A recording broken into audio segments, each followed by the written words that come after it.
In the summer of 1784, the Caldwell family reigned over Enrio County, Virginia, their vast tobacco fields rolling like green oceans beneath the sun. To the world, they were the perfect image of post-revolutionary elegance, wealthy, pious, and well-connected. But hidden deep within the walls of their Mill Haven estate was a secret so unsettling that when it emerged in the winter of 1789, it shattered the foundations of Virginia's aristocracy. Sealed court records, untouched for more than 2 centuries, tell of a web of deception, forged papers, and a young woman who learned she had been groomed from childhood for a fate too horrifying to imagine. The case drove 3 judges to step aside, claiming they could not proceed in good conscience. Officials tried to bury it, the church denied it, and the surviving Caldwells fled Virginia forever. But the truth could not stay hidden. When rediscovered in 1892, the files were deemed too disturbing for the public and locked away for another half-century. The story begins in the autumn of 1776, when Virginia was still staggering from war. And Mill Haven, spanning nearly 3,000 acres, stood as a symbol of colonial power. The Caldwell fortune had been secured through shrewd alliances and marriages, since Governor Spotswood's 1722 land grant further elevated when Jonathan Caldwell wed Catherine Harrison, a union that merged 2 of the most powerful tobacco dynasties.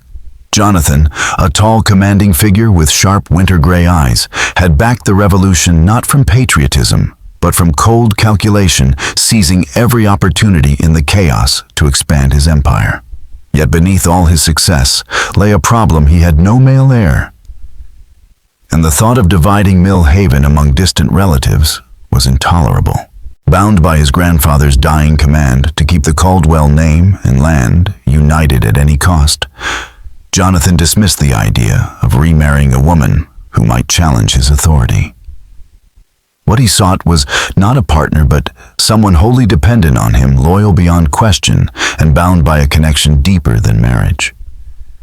It was in this state of mind that fate, or perhaps design, brought Elizabeth Hartwell into his life on a storm-soaked November night, as Jonathan sat in his candlelit study, unaware that the events about to unfold would change everything.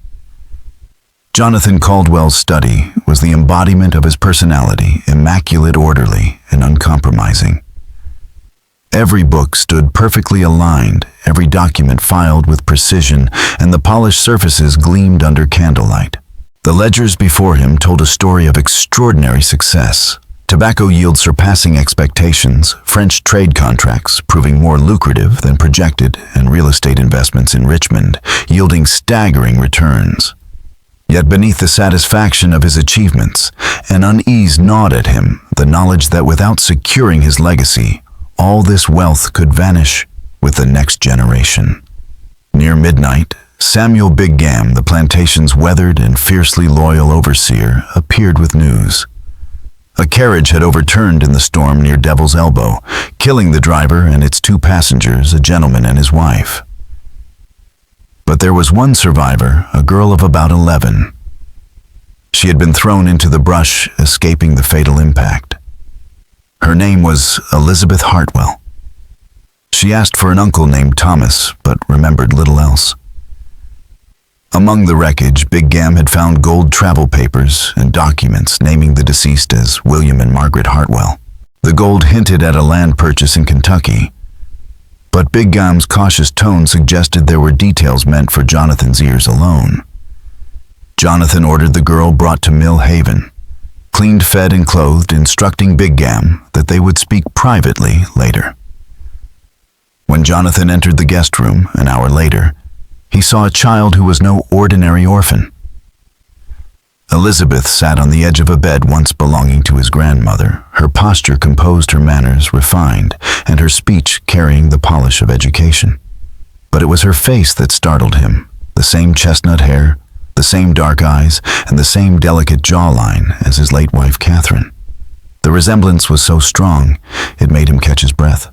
Speaking gently, he confirmed her parents' deaths, promising to locate her uncle.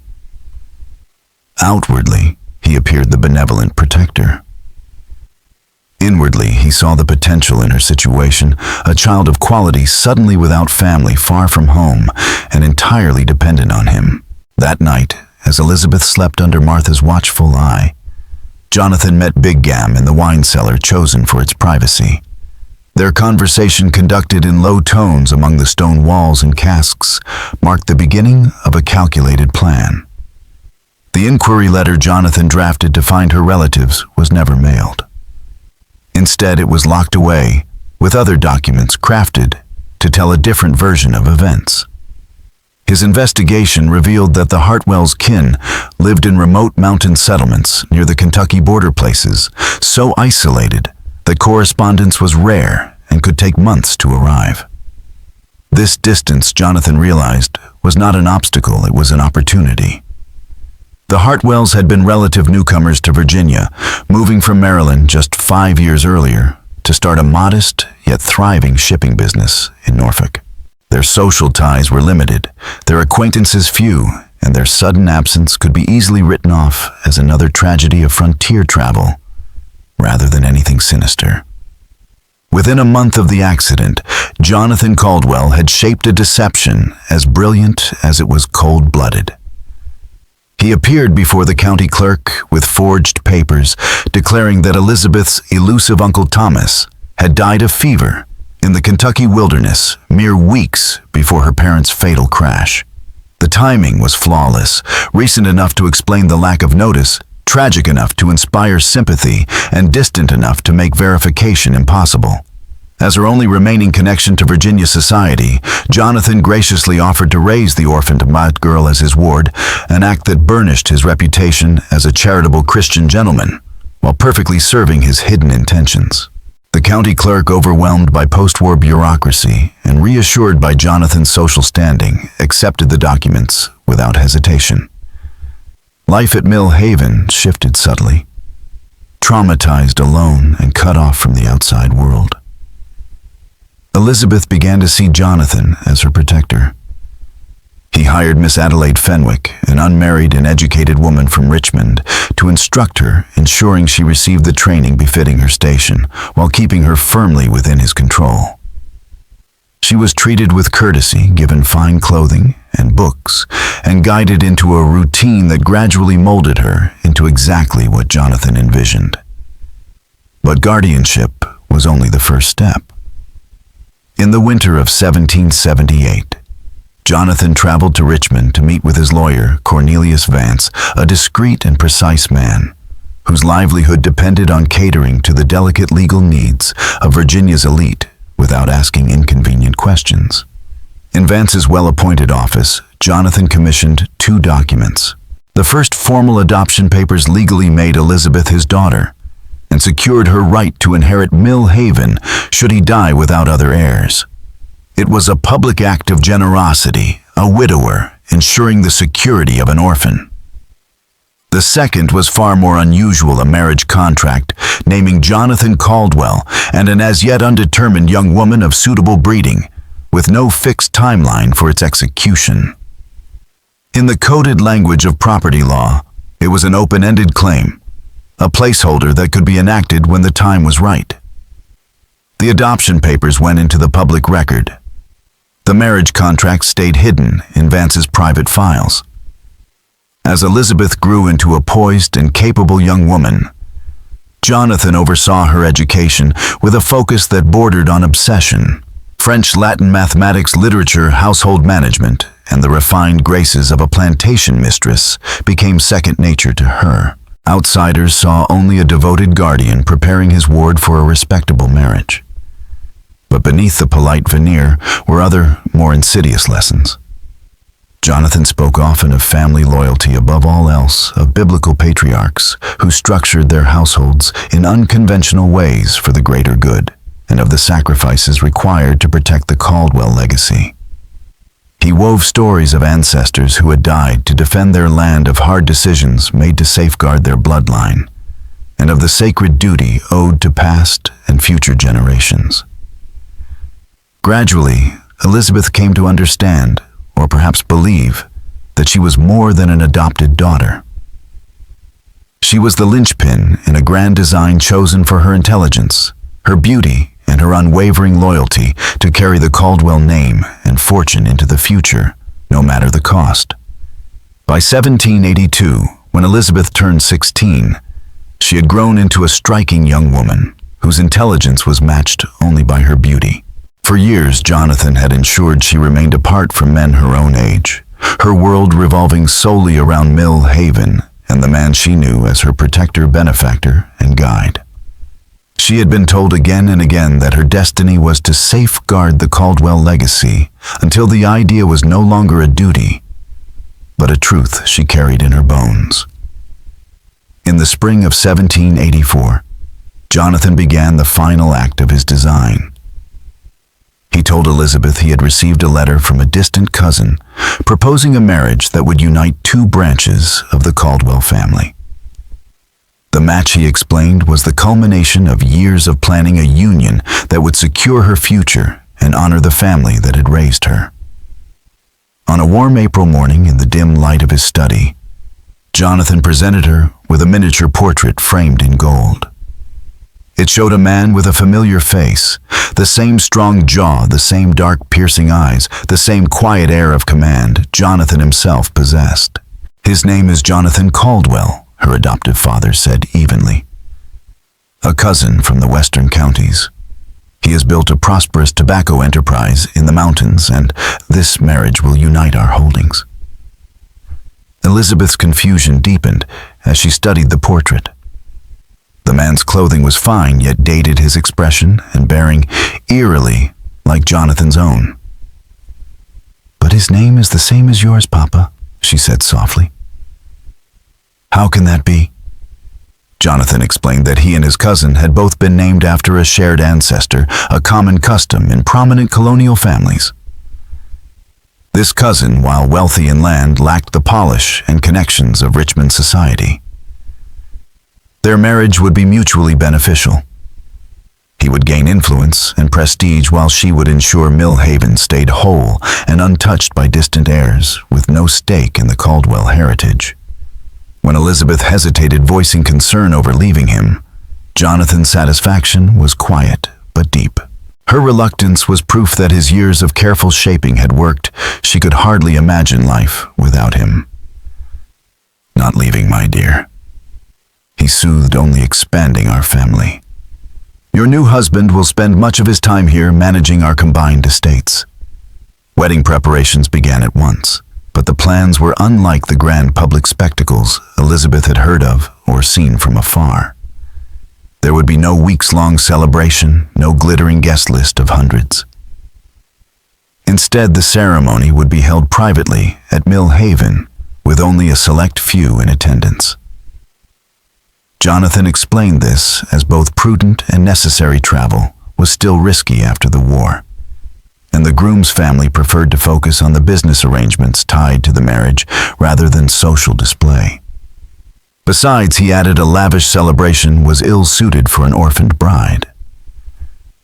In this quiet, tightly controlled arrangement, every detail bent to Jonathan's will, the final steps of a plan years in the making. Jonathan insisted the wedding be conducted with quiet dignity, avoiding the grand festivities that might appear tasteless given Elizabeth's tragic past. But as summer turned to autumn, she could not ignore the unease that had begun to coil in her mind. Details of the arrangement seemed strangely incomplete. Though she was told invitations had gone to the groom's family and distant Caldwell relatives, no replies ever arrived at Mill Haven. When she asked to see the letters of acceptance or regret, Jonathan claimed the correspondence was being handled by his lawyer in Richmond to spare her the burden. When she requested to write her intended husband, a natural step toward becoming acquainted, Jonathan explained he was away on business in the Western Territories and wished to preserve the traditional formality of limited contact before marriage, calling it a sign of respect rather than neglect.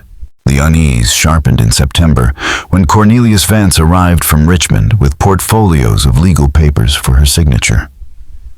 They concerned her inheritance, the marriage settlement, and property transfers meant to unite the Caldwell holdings.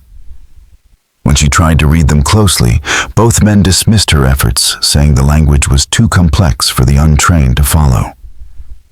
Vance assured her these were mere formalities negotiated entirely in her best interest. But one deed caught her attention, a transfer that appeared to move her rights as Jonathan's adopted heir to someone else. Jonathan explained it was a procedural change, reflecting her shift from daughter to daughter-in-law, insisting her ultimate inheritance was secure.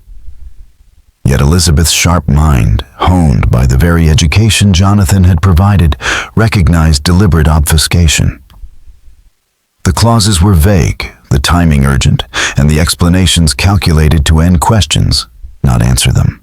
In the privacy of her room, she began piecing together the inconsistencies until a chilling possibility took shape. The truth struck with full force one October night. Restless and uneasy, she crept to Jonathan's study for a book, thinking him asleep. Instead, she found him at his desk, candlelight flickering across neatly arranged documents.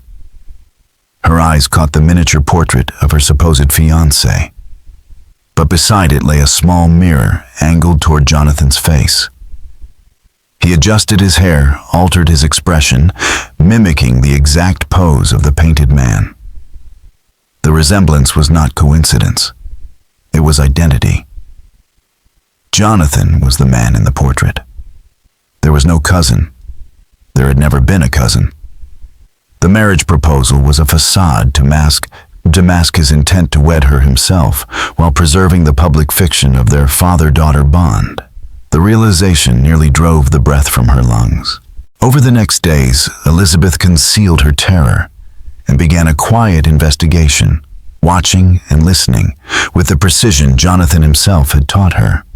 She examined household correspondence when opportunities arose, scanning for names, dates, or seals that might confirm or disprove the monstrous truth she now suspected. What Elizabeth uncovered confirmed her worst fears. There were no letters from any cousin named Jonathan Caldwell, only correspondence from Cornelius Vance stressing the need for absolute discretion regarding the unusual nature of the upcoming ceremony.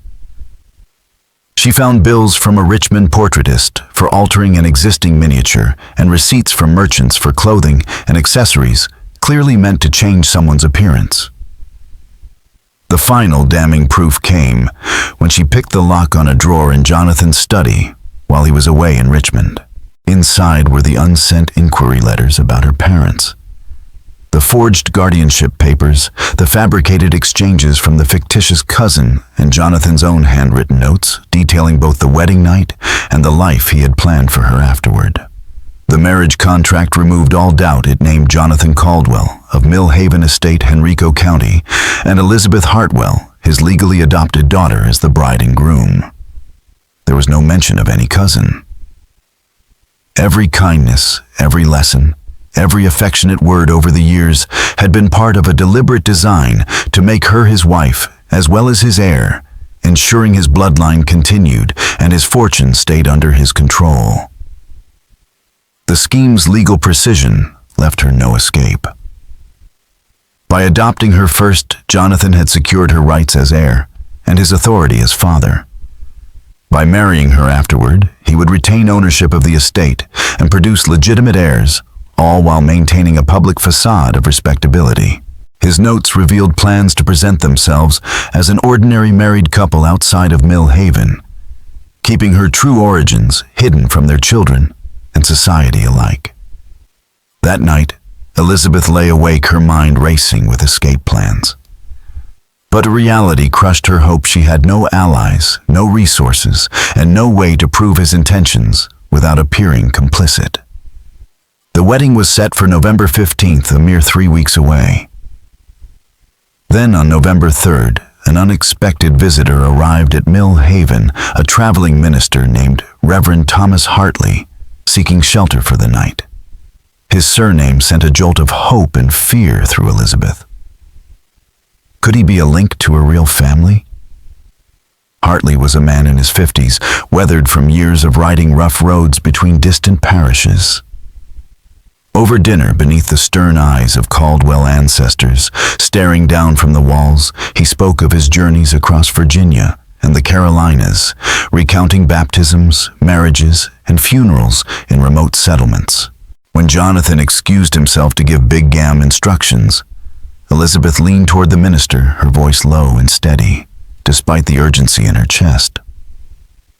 Elizabeth's question to Reverend Hartley had been deliberate, but the answer struck her like lightning. He remembered her parents well. William and Margaret Hartwell, godly people who'd attended his Norfolk services. He even knew of their journey west, and that they had intended to settle with Margaret's brother Thomas Whitfield, who still ran a trading post near Harrodsburg. Jonathan's story of a dead uncle named Thomas was a lie. The man was alive and still searching for news of his sister's family. That night, Elizabeth's resolve hardened. She would no longer hope for mercy, only for evidence enough to convince Hartley to carry word to the Richmond authorities. If she could expose Jonathan's crimes before the wedding, she might still escape. She found him in his study just past midnight, candlelight spilling across the rows of forged documents like the plans of a general before battle. Her white gown caught in the flickering light as she stepped into the doorway. He looked up, surprise flickering into something colder, harder, a predator realizing the game was up, yet still certain of the outcome. "There is no cousin," she said, her voice steady despite the fear pounding in her chest. "You intend to marry me yourself." Jonathan rose slowly, towering over the desk, his shadow stretching long and jagged across the floor. "You are more perceptive than I anticipated," he said evenly. "Yes, there is no cousin. And in 12 days you will be my wife, my daughter, my heir, and the mother of my children. The arrangement is perfect." "For you," Elizabeth answered, surprising herself with the sharpness in her tone. His smile was a blade in the dark. "Your interests are my interests, as they have been since the night I found you on the Richmond Road. Do you think that rescue was chance? Do you think I raised you out of charity?" The implication made her stomach turn. "The carriage accident," she began, her voice breaking. "I arranged it," Jonathan said as casually as if noting the weather. "Your parents carried gold for a land purchase. My men ensured the carriage was weighed, then recovered the funds. You were an unexpected bonus. But when I saw how closely you resembled Catherine, I knew Providence had given me something far more valuable." The truth struck with full, sickening clarity. Her parents' deaths had been murder. Her rescue had been a kidnapping. Her entire life since had been a cage, gilded and locked. "The law will not permit this," she said, though her voice carried no conviction. Jonathan laughed, the sound cold against the walls lined with law books and family portraits. "The law, my dear, is what men like me decide it is. As my daughter, you are under my authority until marriage. As my wife, you will remain there. Every document is in order, witnessed by respectable men, filed in the proper courts. There is no law that can touch us. And your dear Uncle Thomas?" His eyes glittered. "He thinks you died with your parents 13 years ago." Jonathan's voice was thick with self-satisfaction as he explained how he'd learned of her parents' plans, their route, and the gold they carried, recounting every calculated step of the ambush, as if reliving a masterstroke of strategy. Elizabeth listened without interruption, her lowered eyes masking the fact that she was memorizing every damning word. He believed she had surrendered. He believed she was his. And that belief was his fatal weakness. For the next 12 days, Elizabeth worked in silence, hiding her true purpose behind the compliant, subdued demeanor of a bride awaiting her wedding day. She knew she could not overpower Jonathan or run from Mill Haven, but she could destroy him from within.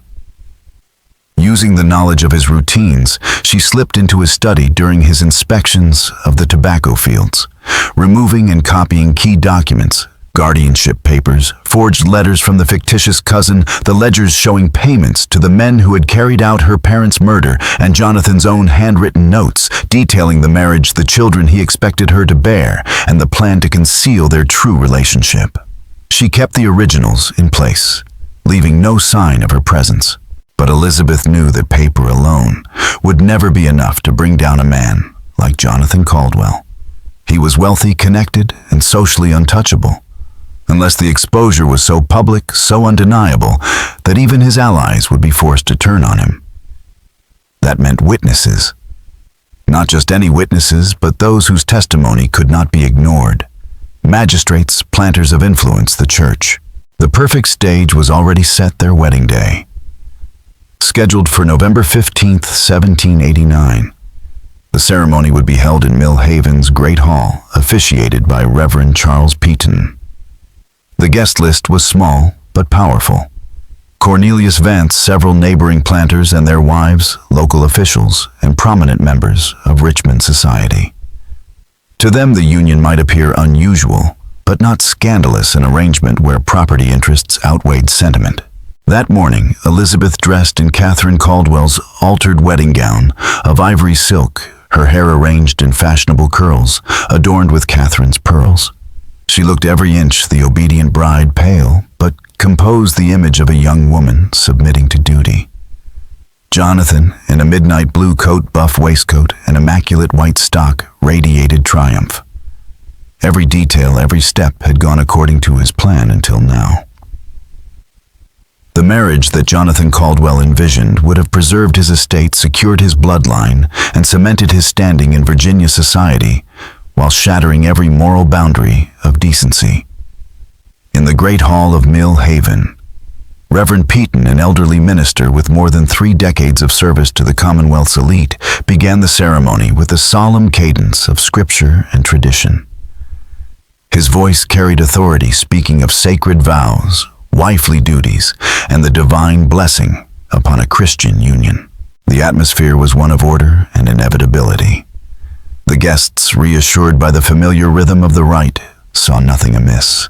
That illusion shattered when Peaton posed the age-old question, "If any man can show just cause why they may not lawfully be joined together, let him now speak."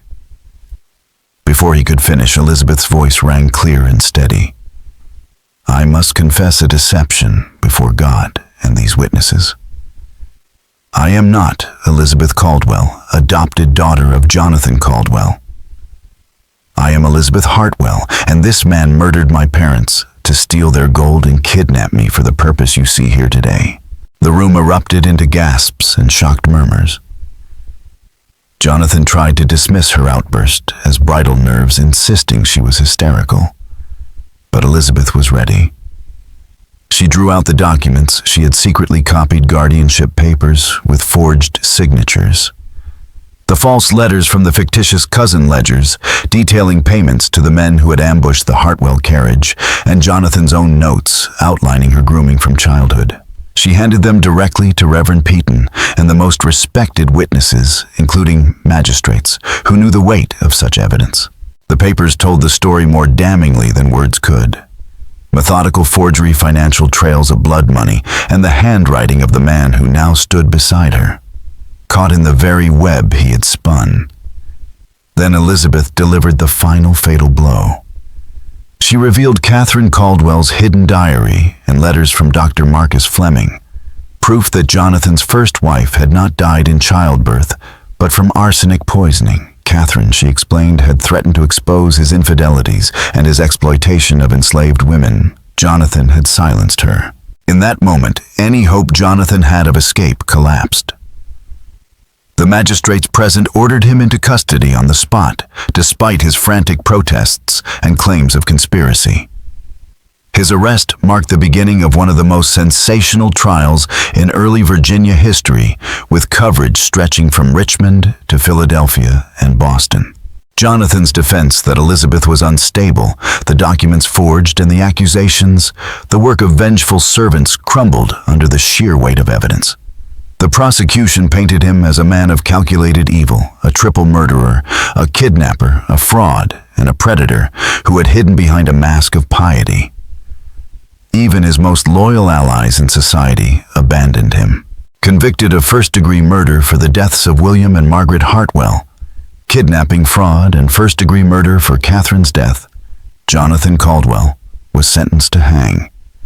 On March 15, 1790, before a crowd that once would have vied for his invitation, the gallows claimed him.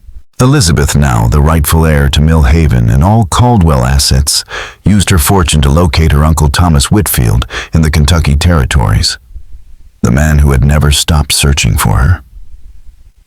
Her survival and her unflinching public exposure of Jonathan's crimes became both a cautionary tale and a legend of justice delivered against the odds.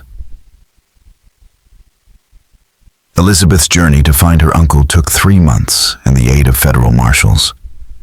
But at last, she located him in Harrodsburg, still running his trading post and still hoping for word of his lost family. Their reunion was filled with tears and joy. Yet beneath her relief lay wounds that would never fully heal. 13 years of manipulation had forged in her a deep knowledge of human cruelty and an unshakable resolve to protect others from suffering the same fate. Marriage, with its legal subordination to a husband, was something she could never accept. Instead, she poured her fortune and energy into founding schools for orphans in Kentucky and Virginia, places where vulnerable children could receive education and protection, free from exploitation. These institutions became models for child welfare in the growing nation, championing legal safeguards, background checks for guardians, and oversight systems to prevent abuse. Her reforms influenced child protection laws for decades. Elizabeth died in 1847 at 81, surrounded by former pupils whose lives she had changed. Her funeral drew governors, senators, and leaders from across the country, all honoring a woman who had turned personal tragedy into a lifetime of service. Mill Haven was sold to pay debts and restitution. The great house stood abandoned for years before being demolished. Locals whispered that nothing grew right on the land and that animals shunned it. Over time, the property became part of a state forest, its foundations still visible to those who know where to look, though few recognize their grim history. The Caldwell name vanished from Virginia's social register within a generation. Relatives changed their names or moved away, erasing ties to Jonathan's crimes. His overseer, Samuel Bigham, was tried and hanged. Lawyer Cornelius Vance was disbarred, fled, and was later imprisoned for fraud and conspiracy. The case became a cautionary tale taught in law schools and seminaries, a stark example of how power and privilege could shield corruption when society failed its most vulnerable. Elizabeth's defiance, risking her life with no assurance she'd be believed, stood as proof that intelligence, courage, and persistence could unmask even the most calculating predator. If you followed this far, I'd be curious to know, do you think such intricate deceptions could thrive in the unsettled legal landscape of post-revolutionary America? And where do you believe Elizabeth found the strength to face down a man who held every advantage over her? Share your thoughts in the comments, and if you value these glimpses into America's darker histories, subscribe to Liturgy of Fear. Tap the notification bell so you never miss a weekly descent into the past's most chilling mysteries. And remember, monsters often hide behind polished manners and respected names. But the greatest heroes are those who refuse to stay silent in the face of injustice. Thank you all very much for watching my video until the end. I sincerely appreciate it, and I look forward to seeing you in the next video.